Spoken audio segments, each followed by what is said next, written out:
Hi everybody! Hello. Have you ever thought that a 2000-year-old recipe can still be made somewhere in the world? Yes. Me not! But we are here in Tashkent and we are going to discuss and try and see how they make the amazing Tashkent pilaf or plov. This is a dish that actually unites many countries, from Syria to India, and Tashkent is one of the places where they love it and eat it almost every day. So it will be me and Nikita, Hi. who are going to guide you around the center of pilaf. Let's go. Okay, let's go. Actually, any Uzbekistan person with whom I talk, at some point of our conversation, the conversation ends up at pilaf theme. So it's a big thing here. It's not just food. It's like a cultural unity type of thing.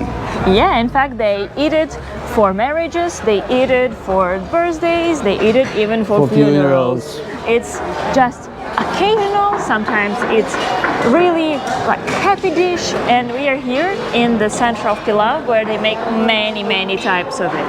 Wow, just look at these plates. The portions are for 5 people, I think. Do you know how many types of pilaf are made here? Yeah, actually they have 5 types here, but in entire Uzbekistan they have more than 120.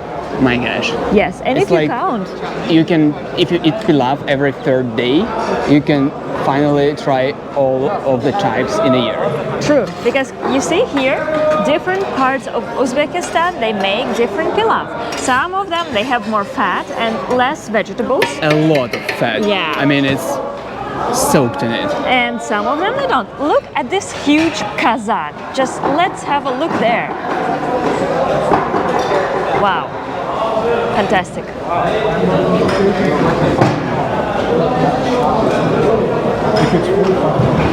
Let's It's go for around. one person, right? Yeah, it's just one portion for Tamerlan. Not really fatty, not oily at all. It's a diet type of thing. Actually, I think people in Uzbekistan, they tell that pilaf is one of the healthiest dishes you can ever try. If you have any problems with health, cholesterol, heart, lungs, whatever, you eat pilaf and you will be cured. Actually, I know an interesting fact. You want to hear Let's it? do it. Yes, of course. Okay, so there are multiple versions of how pilaf was created, and one of them is that it was created by a person named Avicenna, an ancient Uzbekistan doctor, who mixed some of the ingredients about which Katya will tell us a bit later. Could doctor prescribe you this? Yeah. So it's like a medicine type of thing. Imagine that in New York City you go to a doctor and then he writes a recipe for pilaf. Or how they call it in Uzbekistan? Plov. No. No? Osh. Osh, of course, yes. Let's have a look closer. Wow. And that's a tiny piece of meat over there. I think it's not... Let's have a look. And what meat do they use? Yes, it is a tiny bit of meat. I think it's a whole goat. It's not cow, right? No, it's not cow. It's, I forgot how it's in English. I know in French, agneau. Oui, c'est agneau.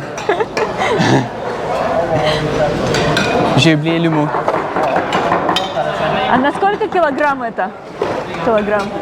600 килограмм. 600 килограмм, wow. So it's like a ladder car. 600 kilograms. Can you imagine this? Like, how many people could eat it? All of these people who come here, because they prepare it every day, and by 1 p.m. it's all empty. Actually, I think in Uzbekistan, pilaf time is from noon till 1 p.m. So it's actually only 1 hour. Here they make, if here it's 600 kilos, I think total maybe 1.5 tons. And in an hour, gone. You will not find any good pilaf after 1 p.m. in Uzbekistan. So let's have a look at another kazan. Kazan, it's this thing where they make pilaf. This one is less fatty and it has more vegetables. What do you mean grains. less fatty? It looks like a fat lake. It's oil lake. Here, not a lot of vegetables. It's mainly rice. So it's some kind of not so much meat. Yes, not so much meat. Maybe they will add meat later. I think it's a wedding pilaf because they also have rice in here. You see these tiny things? You can come closer, I think. Это свадебный. О, особый свадебный. Special wedding. So you guessed right. Yeah. And here's meat. Oh, So it's meat. on the very downside. So they add meat, and now it's ready. So here you can tell about layers because Yeah. you can see the layers. So you can see in pilaf, it's a must to cook it with layers. In Uzbekistan, they take care of it so much. So you add rice, a special rice Now, that grows here. from the bottom, Yeah. he takes up these huge chunks of meat. Yeah, so meat is at the bottom as well, right? So you put Yeah. meat first, then you add rice, and then you add vegetables. But here I think it's a bit, so every type of pilaf, it's made differently. Here it's meat, then vegetables, then rice. And it's always the 7 ingredients. So it should be rice, it should be the Indian spices, and the rice was actually originally Chinese because it Indian was... spice. Yeah, originally they were Indian. Now it's zira, which is the traditional Uzbek spice. So if you are a cook, let me give you the recipe, right? So how you make the real pilaf. The first layer is meat, then it's vegetables, and the vegetable is the special carrot. It's not orange here, but yellow, because in Uzbekistan they said that yellow carrot is the original, and then orange think is that's it. genetically modified version. I think that's how it is. I have read it somewhere as well. And I think in the United States, in like bio supermarkets, groceries, you buy white and yellow So carrots. you have yellow carrot. Yeah. Oh, carrot. Okay. And then you put rice on top and you boil it all together. Sometimes they add raisin, sometimes they even add plum, which is the girly type of pilaf. But you see, no girls here because ladies are not good cooks for pilaf. They say that traditionally it's only the men, the fathers, who feed the entire family. That's how it goes. And they don't only feed the family, they also feed the neighbors. This is the tradition of Uzbekistan. These are the very friendly people and very open. And look at the pilaf going to Us. us. Soon, because we'll be ordering it. So I if think you have Uzbek neighbors, they will definitely feed you with pilaf on the particular occasion, but they eat it 2 times a week. But that's 2 a times lot. a week? Yeah, That's it's a not lot. every day. Because I have tried pilaf yesterday and it's so oily, it's so heavy, it's so many calories here. Today, I need to try pilaf because we want to show you how it looks like on a plate. But actually, I don't want it because it is so fulfilling. I'll eat the entire thing because I do sports after that really well. It helps. It's better than the protein bars. Katya has an telling you. Ironman in a week, so pilaf will help her. This will be my Iron Man to go dish. Oh, here, actually, dish. Speaking of dishes, here in Pilaf Center, they decorated the whole wall with traditional plates, which are used for pilaf. So this plate you put in the middle of the table. You put like 2 kilos of pilaf here, and everybody shares.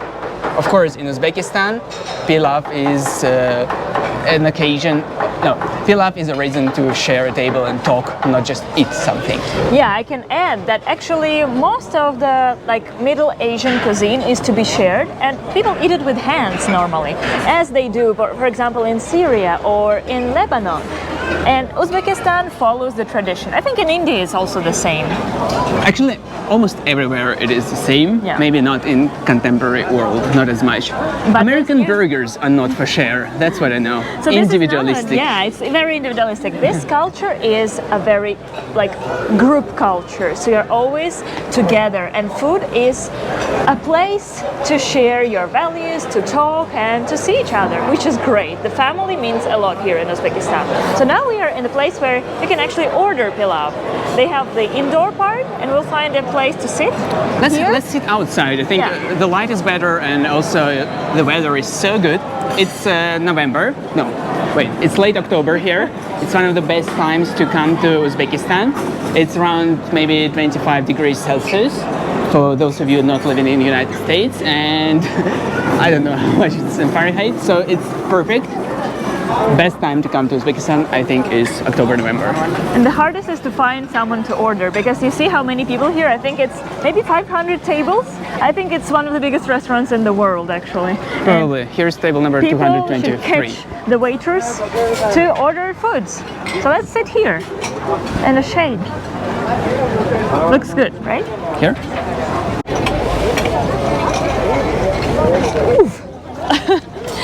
Finally, we are seated. I forgot to tell you that the largest portion of pilaf ever made was 7,000 kilos. Can you imagine that? I'm just flexing my chapan.